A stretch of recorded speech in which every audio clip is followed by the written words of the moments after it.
What's good, everyone? My name is Mizu, and today I'll be going over my project file for WTF Mate.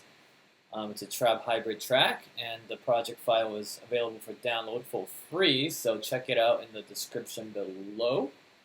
Let's just give it a listen and see where it goes.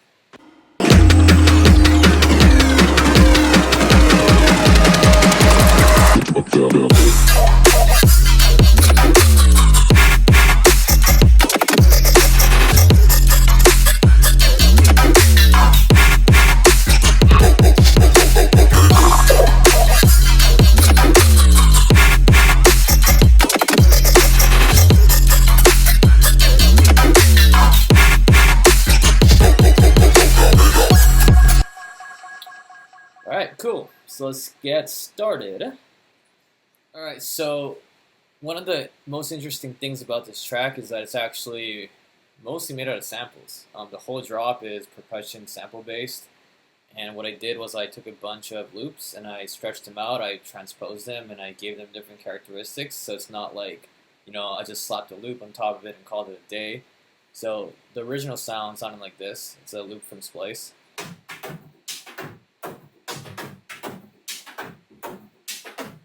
Alright, and then I imported it into the project, and it's 160 BPM, so it changed it a little bit. You can hear that it's stretched out because I also doubled the BPM, so it basically stretches the transients, giving it a little bit more grit between each sound. So going into further detail, what I did was I chopped up each sound so you can see that this is the same waveform as this guy, but I transposed it up. And I also gave it a different warp mode. So I gave it a Pro, which is pretty optimal for keeping the same tonal qualities if you're trying to shift a lot of in pitch. But for the most part, it really depends on what you're trying to do. So this part, I decided to go with transpose, 1 octave, Pro, performance, and the envelope is at 128, even though you can't see it. But that's not too important.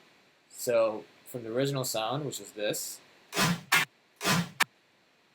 turn into this. So it's a lot more stabbier, it has like a metal percussive trap vibe to it, so that's exactly what I was going for. And if you keep on going to the project, you're going to see different instances of that similar processing. So this one I transposed it 24 semitones, so that's 2 octaves. And then I kind of kept it going with the 2 octave trend. What I also like to do is I transpose the pitch a lot. So in this loop right here, I actually turned the BPM to 25, so I slowed it down a lot. Let's give it a listen here. Yeah, so it's basically just like a glitch fill for a split second. But that's all it takes to give it some characteristic.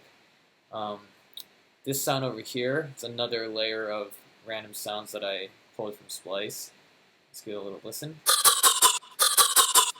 So I think this one is actually in the same key and BPM as it was actually found. Yeah, so if we look at the automation here, you can see that I give it a pitch down of 4 semitones. So it's like, little things like that make it a little bit more interesting than just copy and pasting a loop and calling it a day. So if you get rid of this, right, it's fucking boring, dude. We don't want that. Like that alone could be its own build or drop. So, just mess around with the settings and do some cool chops, and this is what you get.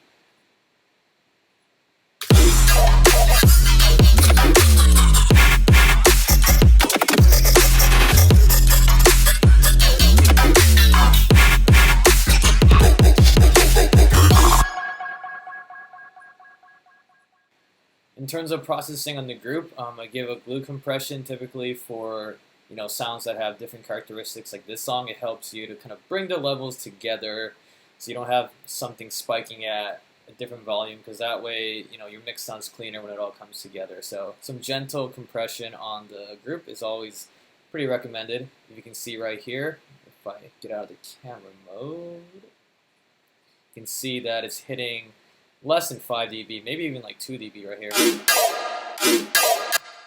Yeah, so a lot of small things you do in production in the end, when your mix comes together, it makes a big difference. So keep in mind when you're putting everything together. Another basic thing that I like to do is typical sidechain on the kick, sidechain on the snare, depending on the genre. For trap and dubstep, I always put a sidechain on the snare. Even future bass, I'll put a sidechain on the snare, just because it helps the snare to kind of duck in and punch through right before everything else is supposed to come in. So if you want to copy the settings, it's all right here. It all depends on the genre, so I wouldn't recommend just ripping it, but it's a good reference to start with. One more thing I did a lot of in this track is parallel processing. So if we go into the perk layer right here, you can see that the audio is split into two signals. Let me get out of your way real quick. So you can see over here that there's a chain wet and chain dry. The chain is dry when there's nothing on it, so I keep that at the bass volume. And the wet is usually when I automate some reverb or some stereo width. So this is my reverb layer, which you can see right here that there's a automation going on depending on the part of the track. And I also have some OTT and other saturation going on before it. But if you want to cop the excellent Fat Rack, I'll have a link in the description below where you can go and download it from their website. So shout out to Excellent. It's a really quick way to get your sounds to sound fat. I actually made this track really quickly because I wanted to just explore and see what different Ableton racks do. So it was really good. So I highly recommend it. And that's about it for today's walkthrough. Pretty simple concepts, but it takes a little bit to practice and perfect it where you can turn it into a track. So don't be scared to experiment and try different things. The file is yours to keep, so go to the link in the description below. Download the file, study it, let me know what you learned. Leave me a comment when you come back, and subscribe if you want to follow for more. And I hope to see you guys next time. Peace.